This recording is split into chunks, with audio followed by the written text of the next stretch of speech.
Pierre Héritier, vous avez été secrétaire général de l'Union interprofessionnelle, régionale interprofessionnelle CFDT de Rhône-Alpes. Vous avez été aussi ensuite à la commission exécutive de la Confédération CFDT entre 1982 et 1988. Donc vous avez vécu dans ces deux responsabilités, régionale et confédérale, la question de la dénationalisation des syndicats nationaux. Qu'est-ce qui a inspiré la CFDT quand elle a lancé ce processus de dénationalisation ? Je crois qu'il y a trois raisons. Deux raisons affichées et réelles, sur lesquelles nous avions des convictions, et puis peut-être un enjeu de pouvoir plus dissimulé. Alors deux raisons affichées. Les raisons officielles, nous étions favorables dans la CFDT à un syndicalisme d'industrie qui n'existait pas dans l'ancienne CFTC. D'autre part, le syndicalisme s'est construit sur les métiers, le syndicalisme de métiers. Donc nous pensions que l'or était au syndicalisme d'industrie, c'est-à-dire on regroupe dans un même syndicat les différents métiers qui participent à la confection d'un produit, d'une activité.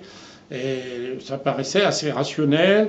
Deuxièmement, c'est que ça donnait un aspect interprofessionnel, c'est-à-dire ça permettait de sortir, pensions-nous, du corporatisme. C'est un argument qui n'est pas dénué de fondement.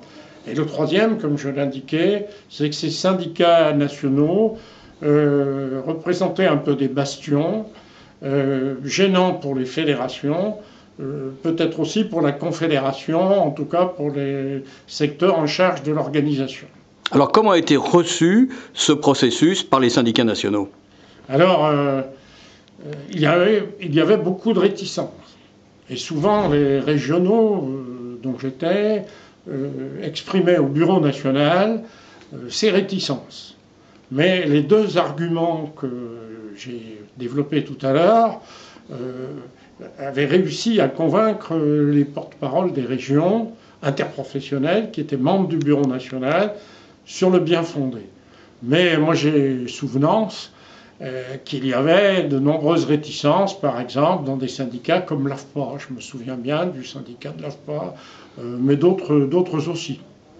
Alors, a posteriori, maintenant, une fois que cette dénationalisation a eu lieu, et d'ailleurs où un certain nombre de syndicats nationaux se reconstituent dans la Confédération CFDT, quel bilan vous portez avec le regard de celui d'un observateur qui anime un laboratoire d'innovation sociale depuis maintenant une vingtaine d'années ?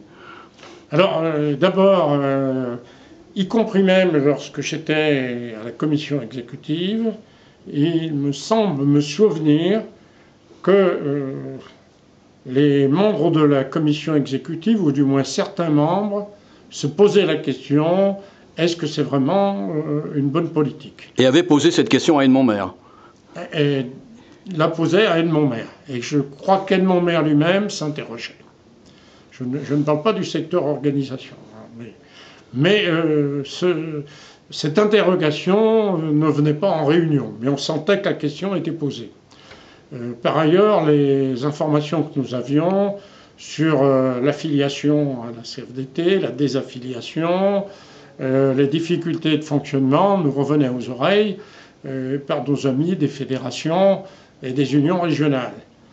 Et l'observateur que je suis devenu trouve qu'il y a une certaine contradiction entre l'idée de resyndicaliser l'action, de la recentrer au plus près du ressenti des salariés, y compris pour aller au-delà de ce ressenti, pour montrer les solidarités, mais la nécessité de partir de ce ressenti pour créer de l'action syndicale était en contradiction avec cette idée de nationalisation, de dénationalisation et de destruction un petit peu de ce sentiment qui était lié à l'appartenance à un même métier. Donc partir aujourd'hui d'une profession pour organiser l'action, et peut-être même pour renationaliser, ne vous semble pas une aberration ?